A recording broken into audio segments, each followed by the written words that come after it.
Hello दोस्तों, मैं doctor Rishikesh Tiwari श्रेयान academy के ऑनलाइन सेशन में एक बार आपका फिर से स्वागत करता हूं। दोस्तों, जैसा कि हम लोग कार्डियोवैस्कुलर चैप्टर को डील कर रहे हैं, इनके बारे में डिस्कशन हमारा पिछले 3 लेक्चर से चल रहा है। तो आज जो है हम लोग एक कार्डियोवैस्कुलर सिस्टम में ही एक नए टॉपिक को स्टार्ट कर दिए हैं, जिसका नाम है कार्डियक आउटपुट। कार्डियक आउटपुट का मतलब होता है कि हमारा हार्ट जो है 1 मिनट में कितना ब्लड को पंप करता है, इस बात के बारे में हमें जानकारी होगी। और हर जो है कार्डियक साइकिल में वो कितना ब्लड को पंप करता है। तो कार्डियक आउटपुट जो होता है मतलब होता है कि हमारा हार्ट के द्वारा जो है कितना ब्लड पर मिनट पंप किया जाता है, उसी को कार्डियक आउटपुट कहते हैं। तो पर मिनट के हिसाब से हम लोग देखते हैं, तो इसमें हम लोग कैलकुलेशन करके देखेंगे कितना ब्लड जो है पंप होता है हार्ट के द्वारा। तो इस चीज को हम लोग देखना स्टार्ट करते हैं। आइए देखते हैं। तो यहाँ पे देखिए कार्डियक आउटपुट की बात कर रहे हैं हम लोग। तो कार्डियक आउटपुट का एक सिंपल सा फार्मूला है। कार्डियक आउटपुट का फार्मूला है CO, कार्डियक आउटपुट बराबर होता है इक्वल टू क्या हो जाएगा, heart rate and stroke volume. Heart rate जो होता है इसको हम लोग देखेंगे और स्ट्रोक वॉल्यूम को देखेंगे। यहाँ पे देखिए कार्डियक आउटपुट को हम लोग ml पर मिनट, जैसा कि मैंने आपको बताया भी, यह ml कितना ml ब्लड जो है हार्ट ने पर मिनट के हिसाब से पंप किया है टू द बॉडी पार्ट या जो है लंग को। तो इसको हम लोग देखेंगे। तो कार्डियक आउटपुट इक्वल टू हो जाता है हमारा heart rate and stroke volume. Heart rate जो होता है वो हमारा बीट पर मिनट होता है, मतलब हम किसी भी जो है इंडिविजुअल का या ह्यूमन के केस में उसका हार्ट जो है कितना बीट पर मिनट जो है बीट करता है। तो यहाँ पे हम देख सकते हैं कि अगर हार्ट रेट और एज से रिलेशन देखा जाए तो हार्ट रेट और एज का रिलेशन कुछ इस प्रकार से है, जैसे कोई फीटस है, मतलब कोई नया बच्चा है या बच्चे का डेवलपमेंट हो रहा है जिसके अंदर हार्ट बन चुका है, उसका जो हार्ट बीट होता है वो लगभग 120 से 130 होता है, बहुत ज्यादा होता है, तेजी से उसका हार्ट बीट करता है। तो फीटस का हार्ट बीट जो होता है या हार्ट रेट जो होता है 120 से 130 बीट पर मिनट होता है। इसी तरीके से कोई एडल्ट जो होता है, एडल्ट का जो है हार्ट बीट जो होता है मेल और फीमेल में वैरी करता है। मेल में जो हार्ट बीट होता है वो 60 से 72 होता है, मतलब 60 बीट से लेकर के 72 बीट तक जो है होता है। इसमें भी अलग अलग की बातें होती हैं, जैसे कोई व्यक्ति, ये डिपेंड करता है कोई कितना फिजिकली एक्टिव है। अगर कोई व्यक्ति फिजिकली एक्टिव होता है तो उसका जो है हार्ट बीट तो कम होता है लेकिन उसका स्ट्रोक वॉल्यूम ज्यादा होता है। अभी इसको हम डिस्कस करेंगे।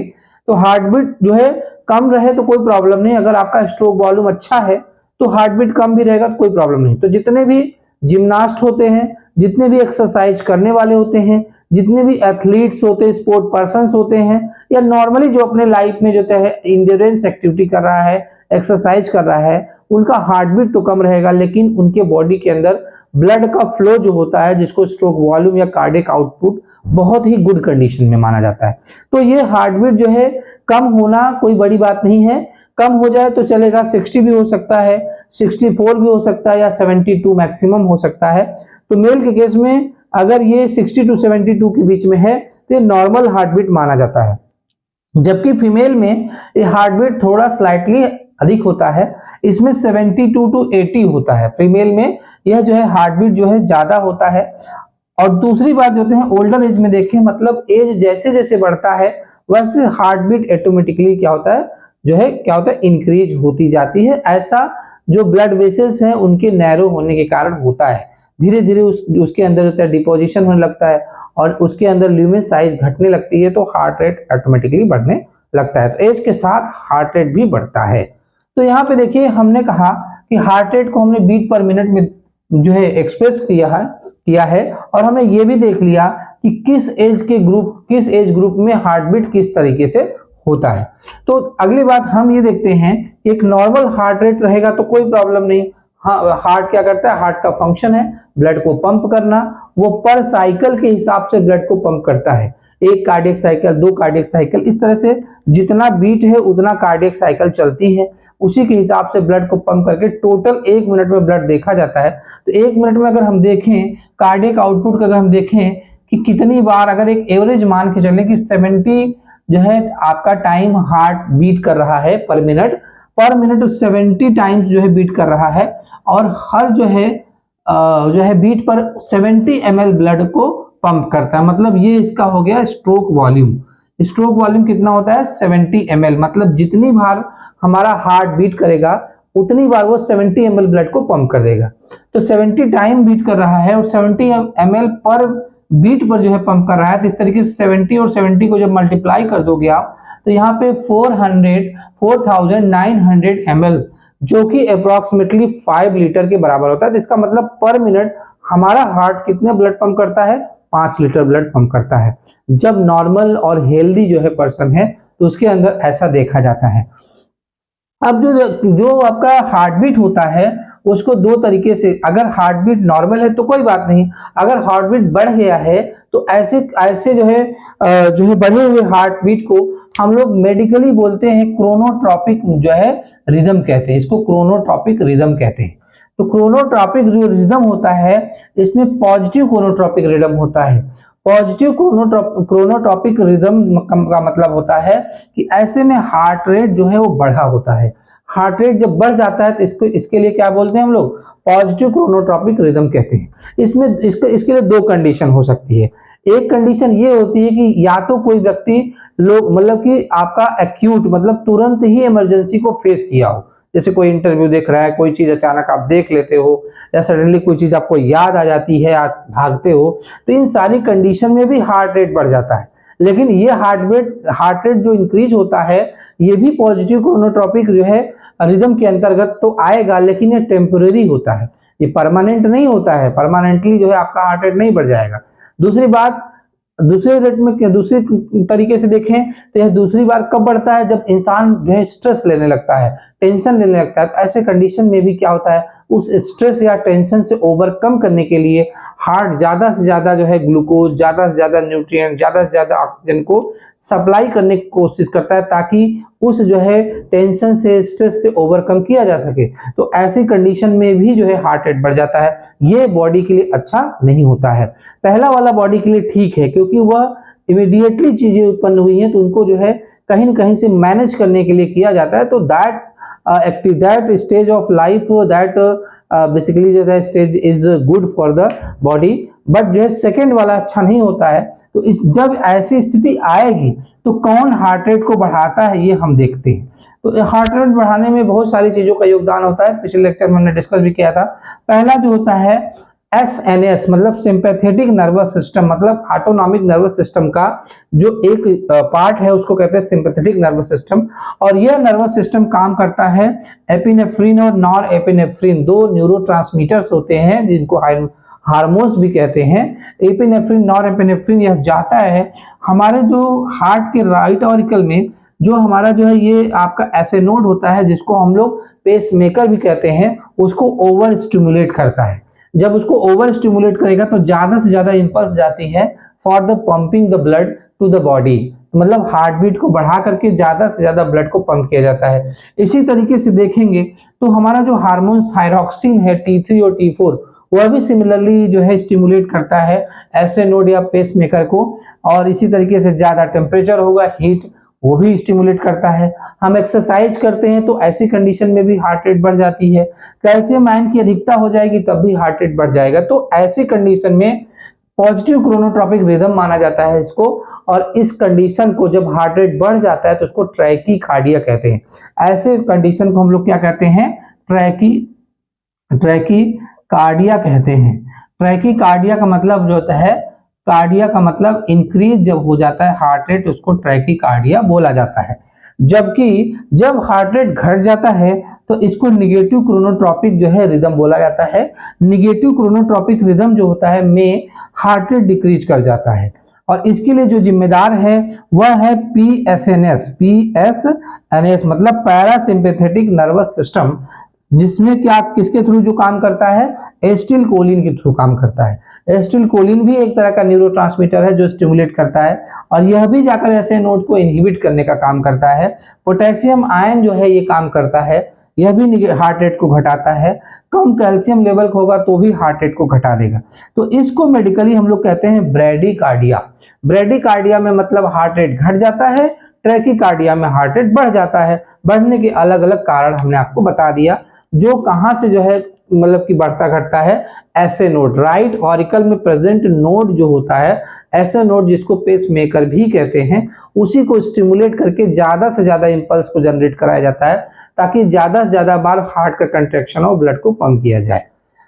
अगली बात हम यहाँ पे देखते हैं कि एक पार्ट तो इस कार्डियक आउटपुट में एक पार्ट तो हार्ट रेट होता है। हार्ट रेट का नॉर्मल हमने समझ लिया कि नॉर्मली हार्ट रेट क्या होता है कि हार्ट मतलब बीट कर रहा है कार्डियक साइकिल के थ्रू, और कम या ज्यादा भी हो सकता है। हार्ट रेट जो है इंडिविजुअल के अंदर क्या होता है, एज डिपेंडेंट भी होता है। नेक्स्ट हम इसका पॉइंट डिस्कस करेंगे, स्ट्रोक वॉल्यूम। स्ट्रोक वॉल्यूम क्या होता है? स्ट्रोक वॉल्यूम में जो है हम लोग देखते हैं, स्ट्रोक वॉल्यूम को एक फॉर्मूले से देखते हैं हम लोग। स्ट्रोक वॉल्यूम का मतलब होता है EDV minus ESB।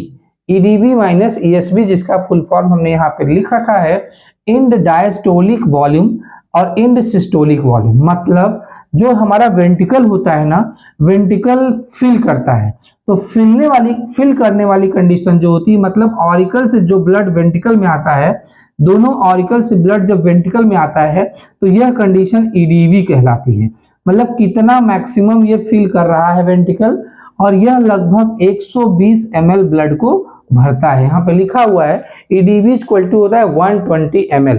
120 ml of blood जो है is filled in the ventricle that comes from the auricles, right and left auricles। और जो है ESB क्या होता है कि जब वेंट्रिकल कंट्रैक्ट करता है तो कितना ब्लड आउट ऑफ 120 मतलब वो पंप करेगा। आउट ऑफ 120 या 70 ml ब्लड को पंप कर देता है। तो जो पंप करता है वह तो हमारा क्या हो जाएगा, स्ट्रोक वॉल्यूम हो जाएगा, और जो बचता है वो कितना हो जाता है, 50 ml ब्लड। तो 50 ml ब्लड हमारा ESB का होता है, मतलब इंड सिस्टोलिक वॉल्यूम। सिस्टोल्स का मतलब होता है कंट्रैक्शन। कंट्रैक्शन के बाद कितना ml ब्लड बच रहा है तो 50 ml बचता है, इसको कहते हैं ESB। तो मतलब EDB minus ESB equal two stroke volume हो जाता है। अब देखिए स्ट्रोक वॉल्यूम जो है उसके लिए कुछ फैक्टर्स होते हैं। यहाँ पे 3 फैक्टर्स के बारे में हमने डिस्कशन करना है। स्ट्रोक वॉल्यूम कैसे अच्छा हो सकता है? एक तो हार्ट जो है प्रॉपर स्ट्रेच करे या प्रॉपर डायस्टोलिक कंडीशन में जाए, सो दैट कि ज्यादा से ज्यादा ब्लड इसके अंदर भरे, मैक्सिमम ब्लड, जिसको 120 ml कहते हैं। तो अगर स्ट्रेच अच्छा है तो ऐसी कंडीशन, मतलब कभी कभी क्या होता है कि हार्ट की जो मसल्स होती हैं उनमें फाइब्रोसिस हो जाता है, मतलब वो स्ट्रेच की पावर छोड़ देती है, उसके अंदर जो है तनने का जो है स्ट्रेचबिलिटी खत्म हो जाती है। अगर गुड स्ट्रेच है तो इसका मतलब कि मैक्सिमम ब्लड को फिल करेगा। इसको प्रीलोड कहते हैं। प्रीलोड मतलब पंपिंग से पहले का लोड, मतलब जो फिलिंग स्टेज आती है। और कह रहा है कि अगर जो है प्रीलोड अच्छा है तो कोई बात नहीं है। इसी तरीके से जो है EDB, ESB नहीं, EDB जो है प्रीलोड में, मतलब EDB अगर अच्छा है, गुड EDB है, मतलब ज्यादा से ज्यादा भर रहा है, तो भी हम स्ट्रोक वॉल्यूम अच्छा पाएंगे, मतलब 70 ml पूरा मिलेगा या उससे भी ज्यादा हो सकता है। और वीनस रिटर्न अच्छा हो, मतलब वेन्स ज्यादा से ज्यादा ब्लड, वेन्स जो होती है वेना केवा के माध्यम से ज्यादा ब्लड को ले आए, कहाँ बॉडी पार्ट से ब्लड को ले आएंगी, ऑरिकल में छोड़ेंगे, तो वीनस रिटर्न गुड होना चाहिए। फिर कह रहा है मस्कुलर मिल्किंग, मतलब जो हमारी जो है ब्लड वेसल्स होती हैं उसमें प्रॉपर कंट्रैक्शन हो, सो दैट कि ज्यादा ज्यादा ब्लड पहुंचे, तो उसको मस्कुलर मिल्किंग कहते हैं। प्लस जो है जो हमारा वेंट्रिकल्स है इसको प्रॉपर फिलिंग टाइम मिलना चाहिए। प्रॉपर फिलिंग टाइम मिलेगा तभी वेंट्रिकल भर पाएगा। तो ये सारे कंडीशन मिल करके क्या बनाते हैं, प्रीलोड बनाते हैं। और अगर अच्छा प्रीलोड होगा तो स्ट्रोक वॉल्यूम अच्छा ही होगा। दूसरी बात कह रहे हैं, मान लीजिए हमने वेंट्रिकल को ये भर लिया, मतलब प्रीलोड का मतलब वेंट्रिकल को भरना, फिलिंग करना, उसको उसके अंदर प्रॉपर अमाउंट ऑफ ब्लड को ऑरिकल से पहुंचाना। दूसरा क्या होता है कि पहला स्टेज जो है आपका डायस्टोल जैसा है, वेंट्रिकुलर डायस्टोल जैसा है, और सेकेंड स्टेज क्या होता है, कंट्रैक्टिलिटी है, यह सिस्टोल जैसा है। इसमें क्या होता है कि वेंट्रिकल्स में प्रॉपर कंट्रैक्शन होना चाहिए। अगर प्रॉपर कंट्रैक्शन होगा तभी जो है हमारा ब्लड जो है प्रॉपर 70 ml या उससे ज्यादा पंप हो पाएगा, मतलब गुड स्ट्रोक वॉल्यूम बन पाएगा। तो इसके लिए कई बार जो होता है कंट्रैक्टिलिटी तो अच्छा होना चाहिए। इसके लिए सबसे इंपॉर्टेंट जो पॉइंट है वह इंड्योरेंस एक्टिविटी है। अगर हम अपने स्ट्रोक वॉल्यूम को अच्छा रखना चाहते हैं तो हम रेगुलर एक्टिविटी करें। ऐसा नहीं कि आज ज्यादा मेहनत कर दिया कल कम मेहनत करेंगे, तो that is not good for the health, heart के लिए भी अच्छा नहीं है। तो इंड्योरेंस एक्टिविटी का मतलब रेगुलर एक्टिविटीज से मतलब है। एक्सरसाइज अगर थोड़ा बहुत आप कर रहे हैं तो रेगुलर करिए, ये नहीं कि आज किया कल नहीं करेंगे फिर परसों कर लिया। तो इस तरीके से हार्ट जो है कंट्रैक्टिलिटी घट जाती है।